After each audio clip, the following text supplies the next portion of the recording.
샬롬, 반갑습니다.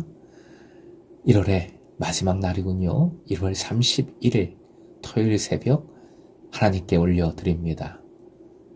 이것이 영원한 삶, 함께 찬양 부르십니다.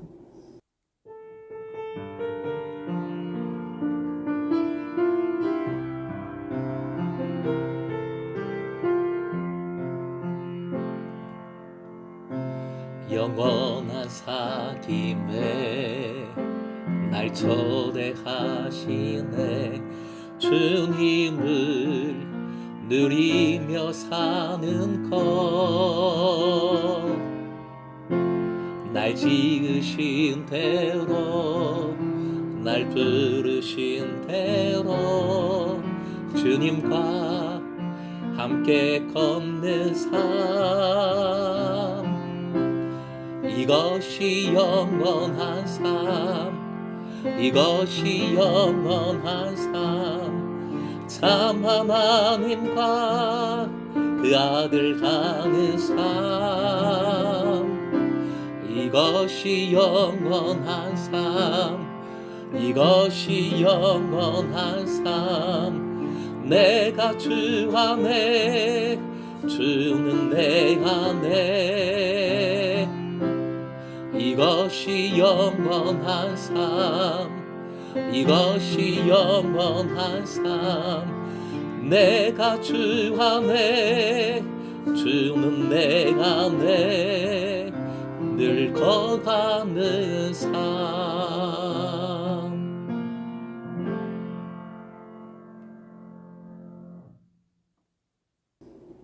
오늘 말씀 신명기 10장 17절에서 22절, 17절부터 22절까지의 말씀입니다. 함께 읽습니다. 너희의 하나님 여호와는 신 가운데 신이시며 주 가운데 주시요 크고 능하시며 두려우신 하나님이시라. 사람을 외모로 보지 아니하시며 뇌물을 받지 아니하시고 과와 가부를 위하여 정의를 행하시며 나그네를 사랑하여 그에게 떡과 옷을 주시나니 너희는 나그네를 사랑하라. 전에 너희도 애굽 땅에서 나그네 되었음이니라. 네 하나님 여호와를 경외하여 그를 섬기며 그에게 의지하고 그의 이름으로 맹세하라. 그는 내 찬송이시요 내 하나님이시라. 내 눈으로 본 이같이 크고 두려운 일을 너를 위하여 행하셨느니라. 애굽에 내려간 내 조상들이 겨우 70인이었으나 이제는 내 하나님 여호와께서 너를 하늘의 별같이 많게 하셨느니라. 오늘의 기도 제목, 사랑의 예배자로 행복하게 하소서. 사랑의 예배자로 행복하게 하소서. 이스라엘이 하나님을 따르며 주님의 계명을 지켜야 할 또 하나의 이유를 오늘 말씀은 보여줍니다. 바로 하나님의 위엄과 주님의 공의로운 왕권 때문입니다. 앞에서는 하나님께서 천하 만민 중에서 이스라엘을 아무런 조건 없이 택하여 주신 사랑 때문이라 했습니다. 본문의 17절, 신의 신이며 주의 주라는 표현은 앞에서도 본 것처럼 히브리어의 최상급 표현으로서 하나님은 온 우주를 다스리는 최고의 신이며 주이심을 보여줍니다. 이것은 하나님의 절대적인 주권과 왕권의 위엄을 나타내는 칭호입니다.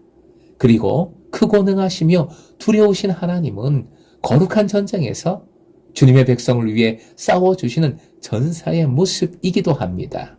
후에 백성들이 사무엘에게 왕을 요구할 때에도 우리 왕이 우리 앞에 나가서 우리의 싸움을 싸워야 할 것입니다 라고 했습니다. 결국 왕의 자격 중 가장 중요한 것 한 가지가 전쟁 수행 능력임을 보여줍니다. 아울러 17절 끝부분, 하나님께서 사람을 외모로 보지 않으신다는 것은 왕의 공명한 사법권 행사를 지칭하는 것입니다. 히브리어의 표현은 얼굴을 들지 않는다입니다. 즉 사람을 따라 차별 대우하지 않고 공정하게 판결한다는 의미이지요. 왕이 뇌물을 받지 않는 것도 공의로운 재판을 하기 위함입니다. 고대 사회에서 왕의 자리는 어떤 자리일까요? 법의 마지막 상소기관이며 최종적인 법 집행자였기 때문에 공정한 재판을 기대했던 것이지요. 18절, 가난하고 억울한 자들을 도와주는 것 역시 왕의 직무였습니다. 고대 함무라비 법전에도 고아와 가부에게 억울함이 없도록 하기 위해 법을 공포한다고 말하고 있습니다.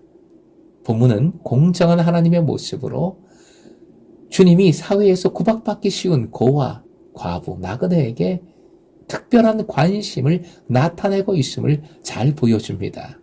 하나님께서는 15절에서 이스라엘의 족장을 사랑하셨던 것처럼 19절, 나그네를 사랑하사 그에게 먹을 것과 입을 것을 주신다 말씀합니다. 이스라엘이 나그네를 돌아봐야 할 이유를 두 가지로 말하고 있습니다. 하나는 하나님께서 이방인을 사랑하시기 때문이고, 또 하나는 이스라엘이 이집트에서 이방인이었던 경험을 가지고 있기 때문입니다. 이스라엘은 이집트에 있는 동안 철저히 나그네였습니다. 사회적인 천대와 괄시를 받았습니다. 동시에 하나님께서 사랑으로 그들의 그 멍에를 벗겨주셨던 것만큼 이제 이스라엘은 그들의 나그네들에게 하나님께 받은 만큼의 사랑을 베풀어야 합니다.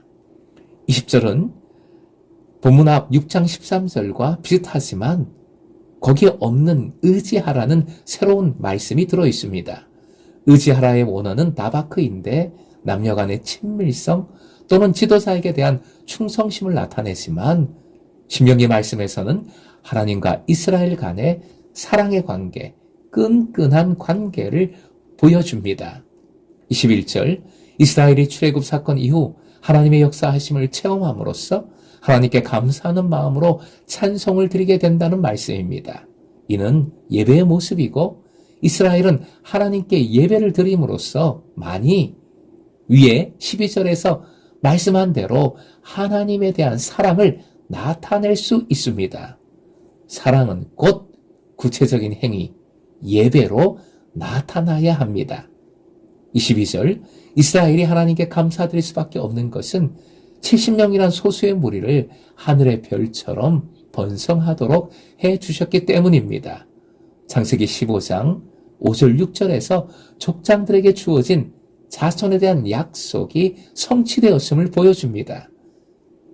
그러므로 앞으로 땅의 약속도 이처럼 하나님께서 이루어 주실 것인데 바로 그때를 바라보며 이스라엘은 하나님께서 요구하시는 삶을 살아야 함을 말씀은 선포하고 있는 것이지요. 사랑하는 예배자 여러분, 왕이신 하나님이십니다. 우리는 그의 백성이며 신하이며 종입니다. 왕이신 하나님은 세상 왕처럼 군림하는 하나님이 아니십니다. 오히려 가장 낮은 곳으로 오시어 목숨을 내어주신 겸손과 사랑의 주님이십니다. 무엇보다 공의의 하나님, 즉 고아와 가부와 나그네를 사랑하여 먹이고 입히시는 주님이시지요. 그러니 왕이신 하나님만을 예배한다는 것은 왕의 명령대로 살아가는 것입니다. 즉 청지기로 이 시대의 고아와 가부와 나그네, 내 삶에서의 고아와 가부와 나그네를 먹이고 입혀야 하는 것입니다. 예수님의 말씀 요약이요, 지상 명령을 상기하십시다. 하나님 사랑, 이웃 사랑. 사랑의 예배자가 우리의 정체성이기에 사랑의 예배자로 살아가야지만 행복해집니다. 그 사랑의 예배자는 하나님만을 더욱 사랑하여 더욱 예배하고, 그리고 그 은혜를 어렵고 힘든 이들에게 갚아나가는 청지기입니다. 사랑의 예배자로, 사랑의 청지기로 행복한 삶을 살아가는 금성의 제자 되시길 주님의 이름으로 축원드립니다.